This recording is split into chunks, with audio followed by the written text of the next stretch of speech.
Hello, welcome to Friday's writing hour. Well, except it's more like Friday's writing 30 minutes, as I only have 2 letters to analyse this afternoon. Now, as you probably have noticed in the channel on Telegram, I had a quick assessment of about 4 letters yesterday, 2 or 3 days before. Another 2, 3, or 4. In those, I just had a quick look at the grammar and vocab and just pointed out the obvious errors. I'm not going into these in the detail that I would do for my personal premium service, because why would I? And it's too much work in any case. So, if you want to have a look at your letters, you can join the group on Telegram if you're not already a member, and you can post there. And usually it's when I've got time. Sometimes if I've been teaching all day, I don't have the time or the inclination. But sometimes if it's a quiet day, there's a few letters, and I can see there's some problems there. I can see them. Usually I'll take a look at them for you. Okay. Of course, you can always subscribe to me on YouTube to show your appreciation, and you can consider being a Patreon also. $1 or €1 a month, that helps out, helps me to keep it going, keep my content going, and pays for the different bits of software, etc. So that being said, let's have a quick peep. It's a Friday afternoon. I'll be heading out in a bit.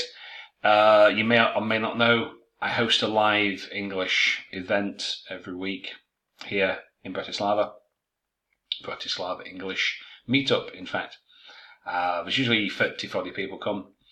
Tonight we're doing something interesting, speed talking. It's kind of like speed dating, except, maybe the participants may get lucky and get themselves a date, but the idea is basically the same. You come and sit down, you get a name tag, you've got some questions, conversation starters, you sit facing one person, you talk 5 minutes or so, I ting the bell, and you change around, etc. That's always good. If you ever find yourself in town, feel free to sign up and come along. You will be made quite welcome. However, for those of you who have no intention of coming to Bratislava in the future, let's take a look at this letter. So, now, I did say last week about I was going to get some case notes from the official OET site that we could use, because I'm not using case notes from other companies for copyright reasons. But as I've also said, if your letter is written correctly, I shouldn't need them. If you've written it in a logical manner, you have clearly stated your purpose, you've given me some background to what the situation is, you've given a proper timeline of events that help me to see why you want me to do whatever you are asking me to do, I don't really need them. So, that being said, let's have a look. So, Mr. Knowles, Mr. Adam Knowles. So, thank you for seeing the above named. Well, I don't know why people have to say this. You could do it, but I would just say thank you for seeing Mr. Knowles. Well, if he's retired, who cares what his previous occupation was? Unless he was a miner and he's got some kind of lung infection, then that might count. But if he's retired, who cares what his occupation was? Okay. Presented with clinical features suggestive of a possible pancreatic. Okay, so the criteria. I'm just going to drag this over here. All right, let's just have a quick peep at this. Now, purpose. They've made a lot of this in OET. Oh yeah, just a quick note, as I may have mentioned before. For you to get a B, you need to get 2, at least 2 in purpose, and 5 in everything else. That's how it works. Anything less, and that's going to be C+, more or less. So your purpose must be immediately apparent. So if we have a look, helps the reader get a quick and precise sense of what is asked.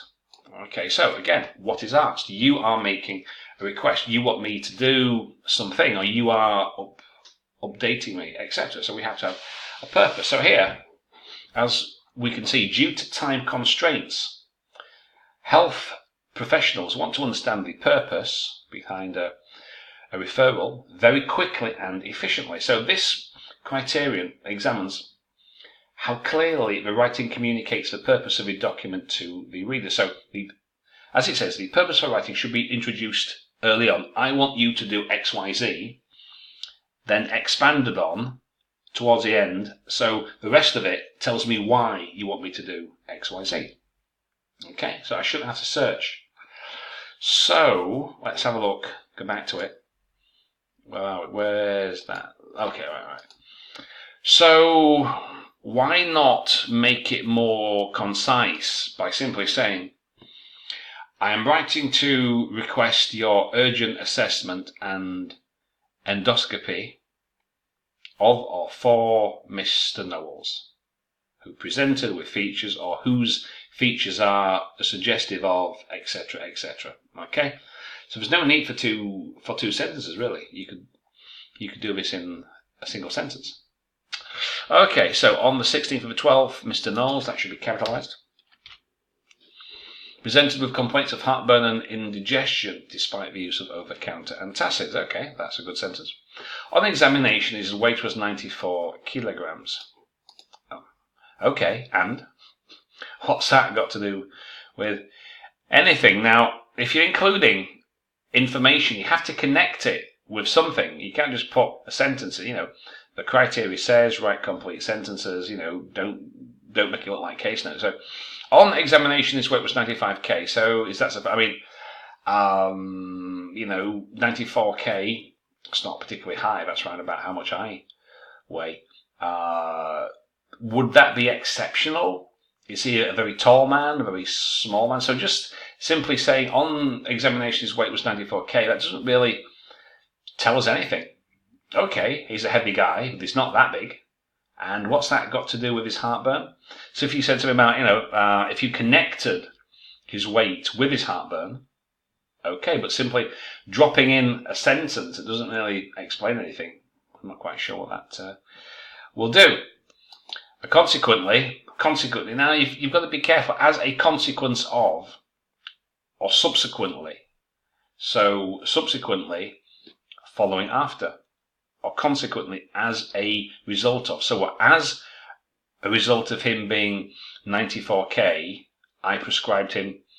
So usually in a visit you need 3 components, okay? What they presented with, what they said, what you found, what you did. If you think about it, that's what you do. The patient comes and says, oh doctor, I have blah blah blah blah blah. You take a look, you find this, then you take action. That's what you need, 3 components. So he came, examined him, what did you find? We don't know. And then you prescribed omeprazole or omeprazole, I don't know how you pronounce that.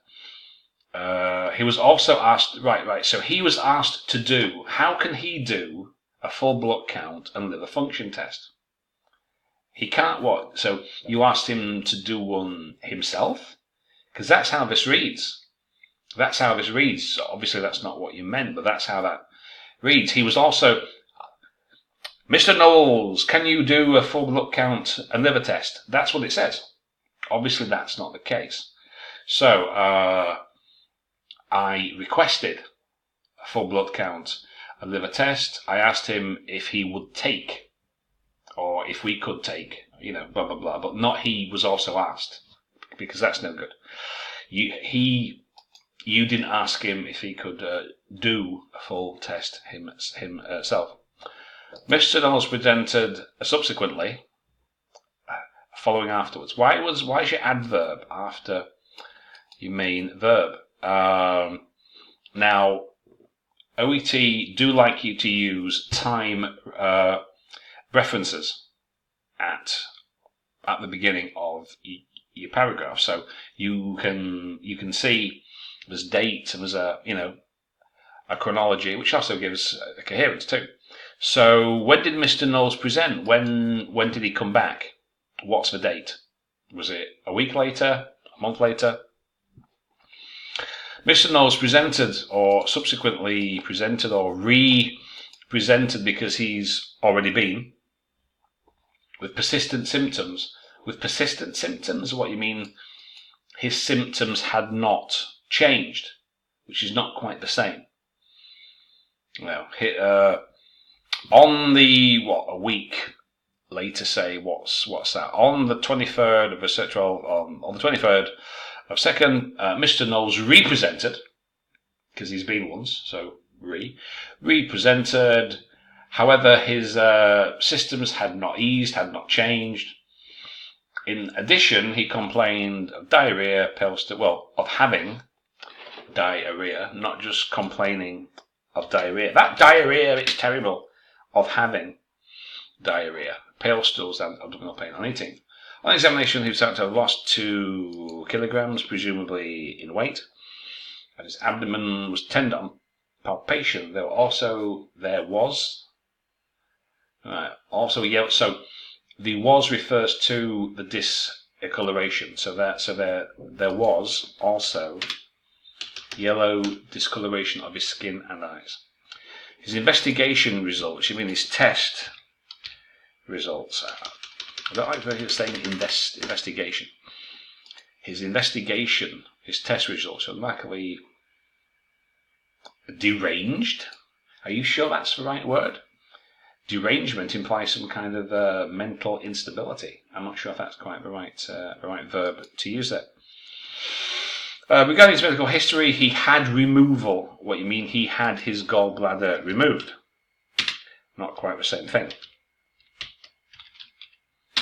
Gallbladder removed in 2008. He has a history of depression and is currently on fluoxetine. Okay, well that's interesting. I would have probably... No, you could put that med history there because it's not relevant really, so you can put it there. You can sometimes put it at paragraph 2, but there's nothing really here, so you can just leave it until the end. If you be above, he will. Well, why is it future simple? He will what? In the future, he will? You mean he needs one now? In view of the above, so right.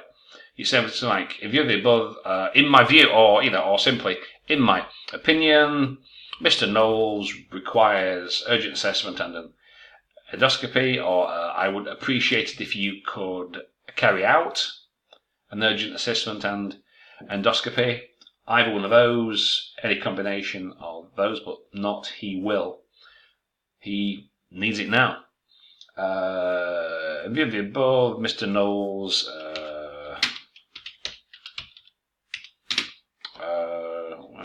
get rid of that. In view of the above, Mr. Knowles, or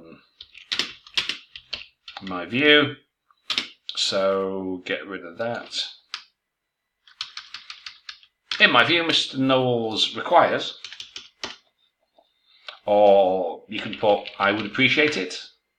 In my view, Mr. Knowles requires urgent assessment and an endoscopy. So get rid of the and put in front of endoscopy. Or if you want to make it more polite, in view of the above, I would appreciate it if you could assess Mr. Knowles, etc. Okay, either one of those two.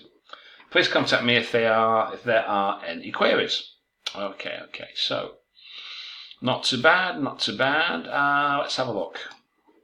So let me see. Purpose. Not too bad. It could be clearer, a little clearer right from the start. What is it you want me to do? Okay, you tell me. Okay. The visits. This first visit is a little bit sketchy. I don't know what you did, what you found. Second visit regarding his history. Okay. urgent assessment. Okay. So I think that's reasonably strong. I think you'd be okay there. I don't think there's anything that's particularly weak there. But purpose is apparent. Yeah, I think that purpose is pretty apparent. Content, key information is included, important details missing. I don't know. I don't have the case notes. So, but it looks okay. Length's good. Writing's not bad. Some minor grammar, but doesn't interfere. I think that's pretty solid B. That's not too bad. Okay, what's this next one? Mrs. Zanita. Okay. Now, first things here. We don't need a period after Mrs. Okay? Or Mr. or Miss or Ms. We don't use it, don't need it. So we can get rid of that. That's only if you have an abbreviation that you use that. Okay. I'm writing to refer Mrs. Zanita, a marketing manager who has stress-related anxiety and secondary infertility, for specialist advice.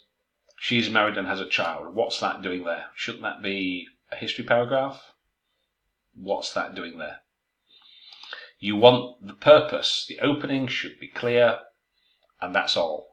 I am writing because blah, blah, blah. Then, if you need a history, you've got secondary infertility. So I would have put she is married and has a child. I would have put that in the history to show. I've seen this case notes before. I would have put that in the separate history section. She has had a child before. She's been trying for some time now, and this hasn't happened, and this has worked. And then you can go through the visits. So that's what I would do there. I'm writing to request your advice, or writing to, I don't know, refer Mrs. I'm writing to request that you see Mrs. Zanita and advise her on infertility issues or whatever. You could do any of those and they would be fine. But we don't really need that there.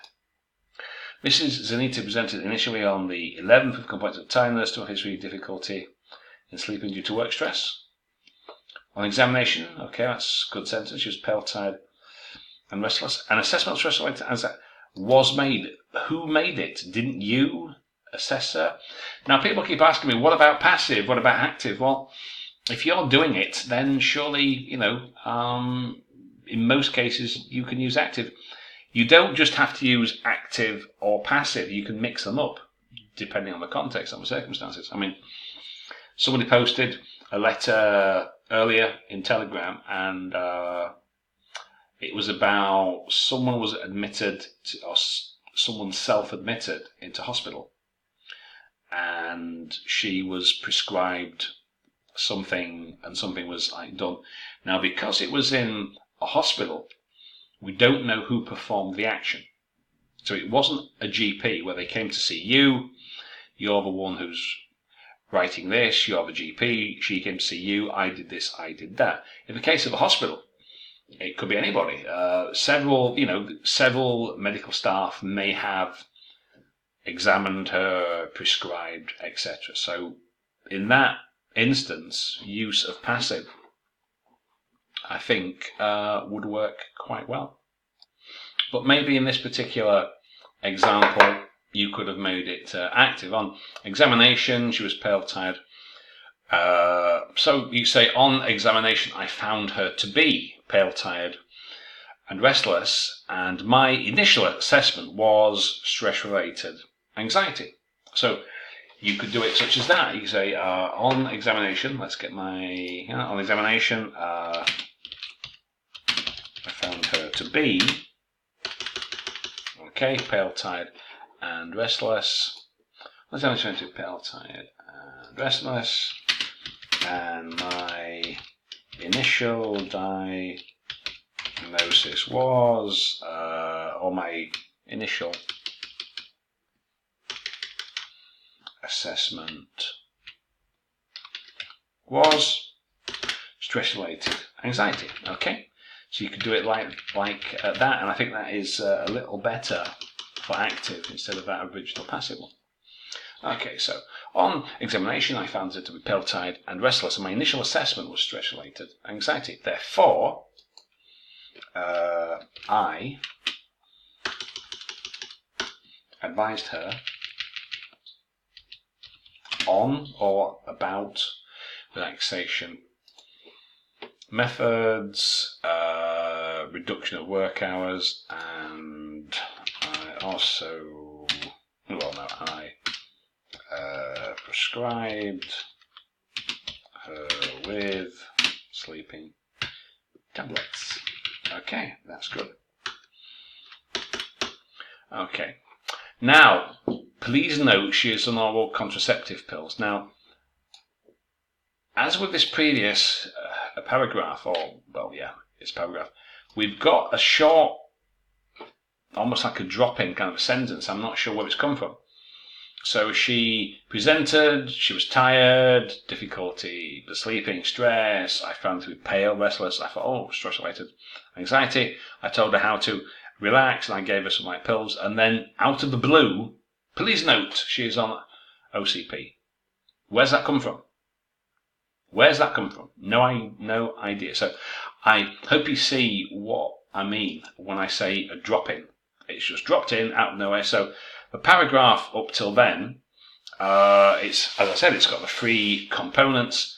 The patient presents, they say, you find, you do.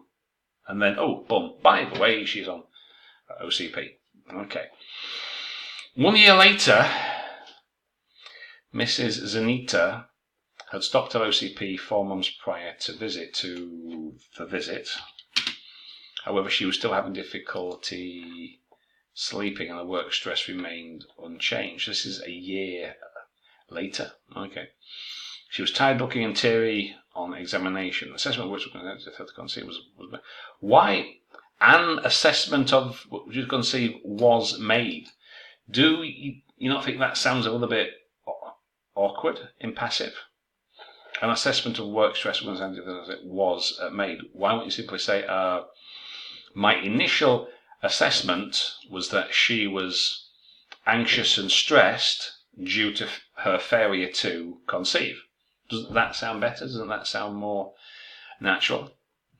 Consequently, she was counselled on nature of conception, on the nature of conception. How do you do that? The nature of conception, a man and a woman.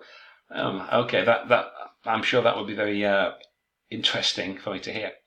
The nature of conception, that sounds a bit somewhat abstract. If you mean the mechanics of how to get pregnant, that's something else. But the nature of conception, okay. The frequency of sexual intercourse and ovulation prediction methods. So I shouldn't laugh, but it does seem, the nature of conception. Okay. On the 18th, Mrs. Anita's symptoms had not improved. However, her pelvic exam and pap smear were normal. She was prescribed Vitamin. She was accompanied by her husband, Mr. Zanita. That's normal. Now, I think I remember, let me think these case notes. Isn't this the one where the husband, he's away for 2 weeks out of 4? So he's barely there to have sex with her, and he's not overly concerned. I think in the case notes it says he's not that bothered because he understands. And he wasn't that keen on having a sperm test. For whatever reason, maybe he didn't like his manhood being questioned. But as far as I remember, he's away for 2 weeks out of 4. He's not concerned because they're not, according to him, they're not really trying. So a sperm count was ordered, which came back normal or as normal. In view of the above, she, Mrs. Zanita, is being referred to you for specialist advice. Okay. I think there's a bit missing. Have I spelled that right? Zanita. I think there's a bit missing from the case notes, I think. But, okay, so, as I said, the two main things here, you've just got these drop-in sentences. These would work better in a history paragraph. You know, if you had a history paragraph after the request, I'm writing to request your advice for the case of Mrs. Zanita, who's secondary infertility, etc. Because I think the stress-related anxiety is possibly connected to the fact that she thinks that she can't have kids. So I think it's not two separate issues here. So she is married and has a child. That could be in a history paragraph. Oral contraceptive pills. That could be in a history paragraph too. And because there's no background here, there's, without having that history kind of paragraph, there's no background or context, at least none that I can see. So it's not bad, but it could be improved. I think it could be improved. So let's have a look. For purpose, could be a little better. Content, I think. Organisation, I think we could definitely use a history paragraph here because of logic. Okay. Some subsections where you get a drop-in sentence could be a little stronger. The language, not too bad. Spelling, punctuation, vocab, etc. Irrelevant information, well, it's not irrelevant as such. So you could have maybe played down some of the visits. I mean, the initial visits were a year in the past. So you could have maybe played that down a little bit. You could have included it, maybe put it at the bottom of history paragraph. Also, please note Mrs. What's her name? Zanita has a history of anxiety going back a year, blah, blah, blah, blah, blah. And then you could come to the two closer visits. I think that would work. But still, I think a history paragraph would certainly add to this. So, irrelevant information, not as such, if you'd have worded it in such a way and put it in a history paragraph. So, okay. I think this is more or less heading into B kind of territory. Maybe not a very high B, not a very strong B, but I think it's not too bad. Okay then, so I'll call that quits for today. I hope that helps. So I'll be taking a look at some more writing next week. And I'm planning on having a regular writing session once a week, usually on Friday afternoon, because that's when I've got time. Okay, so I'll be back in Telegram for a while. I'm not usually available at weekends, so if you do post anything, if you ask any questions, chances are you might not get an answer. I usually try not to work at weekends for obvious reasons. But I'll put the link to the Telegram group below. If you're not a member, you can join. I'm reworking my website, The English Native, and I'm going to be putting all my videos and podcasts when I finally get them started on that website. So I'll put the link below for that. Also, you can also find me on Pinterest, on Twitter, and on Facebook, of course. So I'll see you next time then. Bye for now.